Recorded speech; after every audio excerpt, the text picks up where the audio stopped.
لیکن محمد صلی اللہ علیہ وسلم جو یتیم ہیں، آپ کی پیدائش سے پہلے آپ کے والد کا انتقال ہو گیا، 6 سال کی عمر میں والدہ کا انتقال ہو گیا. ویژن کیا ہے؟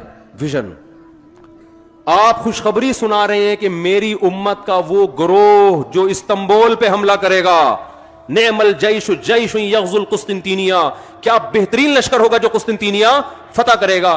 میں اور آپ اس دور میں ہوتے، ہم کہتے بھائی یہاں کھانے کو روٹی نہیں ہے بھائی، کھانے کو. جیسے وہ ایک عورت نے اپنے میاں سے بولا کہ میں نے سوچا ہے کہ ہم سوئٹزرلینڈ چلتے ہیں گھومنے پھرنے کے لیے، تو آپ بتائیے خرچہ کتنا ہوگا. اس نے کہا کچھ بھی خرچہ نہیں ہوگا. اس نے کہا سوئٹزرلینڈ کا کوئی خرچہ نہیں. کہتا ہے بیگم سوچنے پر کوئی خرچہ نہیں. اگر ایک غریب آدمی کی بیگم یہ بات کرے کہ ہم نے سوئٹزرلینڈ جانا ہے، اور وہ کہے کہ ویژن بڑا ہونا، جیسے موٹیویشنل اسپیکر آج کل بتا رہے ہوتے ہیں نا، آپ لوگ سنتے ہوں گے بہت سارے نوجوان موٹیویشنل اسپیکرز کو، بڑی بڑی بات صحیح بھی کرتے ہیں، باتیں بہت پھینک بھی رہے ہوتے ہیں لمبی لمبی. ویژن بڑا ہونا چاہیے. ابے کتنا بڑا ویژن کرے گا آدمی؟ لوگ مذاق اڑائیں گے دکان پکوڑوں کی باتیں کیا کر رہا ہے.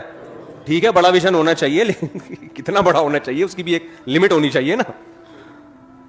تو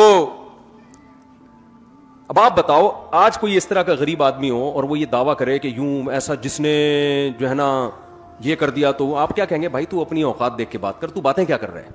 لیکن محمد صلی اللہ علیہ وسلم نے جب فرمایا کہ بہترین لشکر وہ ہے جو قسطنطینیہ پہ، وہ بھائی عیسائیوں کی ایسی ریاست ہے یار جو 1000 سال تک کوئی اس کو فتح نہیں کر سکا. اتنی موٹی دیوار جس پر گاڑیاں چلتی ہیں، چلتی تھیں بھی اب بھی ہیں، اور چاروں طرف انہوں نے اس کا حصار کھینچا ہوا ہے. دنیا میں کوئی اس دیوار کو کراس نہیں کر سکتا. ایسی توپ اب تک ایجاد نہیں ہو جس دیوار میں دراڑ مار دے. کتنا، اور اس وقت تو ایسی توپیں تھی بھی نہیں. لیکن آپ صلی اللہ علیہ وسلم خوشخبری سنا رہے ہیں سب سے بہترین لشکر، نعم الامیر امیرھا، اس کا کمانڈر کتنا اچھا ہوگا جو قسطنطینیہ پہ کو فتح کرے گا. یہ ویژن جو ہے نا، یہ اس کی علامت ہے کہ آپ صلی اللہ علیہ وسلم برحق نبی تھے. جب انسان کا کانسیپٹ مضبوط ہوتا ہے نا، بہت 2 اور 2 4 کی طرح اس کو پتا ہو کہ میں صحیح ہوں، اس پہ یہ باتیں سوٹ کرتی ہیں. جس کو اپنے برحق ہونے کا 100% یقین نہیں ہوتا، وہ ایسی باتیں کر کے قوم میں اپنا مذاق اڑوانا نہیں چاہتا. جب صحابہ نے نبی صلی اللہ علیہ وسلم سے یہ خوشخبری سنی ہے تو اسی وقت سے نبی کے دنیا سے جانے کے بعد صحابہ نے تیاریاں شروع کر دیں کہ یہ فضیلت کس کے حصے میں آئے؟ ہمارے حصے میں. اسی وجہ سے حضرت ابو ایوب انصاری رضی اللہ تعالیٰ عنہ ترکی گئے اس لڑائی میں شرکت کے لیے. 90 سال کی عمر میں آپ کا وہاں انتقال ہوا ہے. اتنے بڑھاپے میں جا رہے ہیں جہاد کرنے کے لیے، یہ فضیلت حاصل ہو جائے. سمجھ میں نہیں آ رہی میرا خیال ہے بات. تو آپ ہسٹری اگر اینک لگا کے پڑھے نا تو آپ کو لگے گا بھائی دنیا میں حکومتیں کس نے کی ہیں؟ آسمانی مذاہب نے. اس کا مطلب ان کا لنک پیغمبروں کے ساتھ تھا، چاہے وہ یہودیت ہو، چاہے وہ عیسائیت ہو، چاہے وہ اسلام ہو.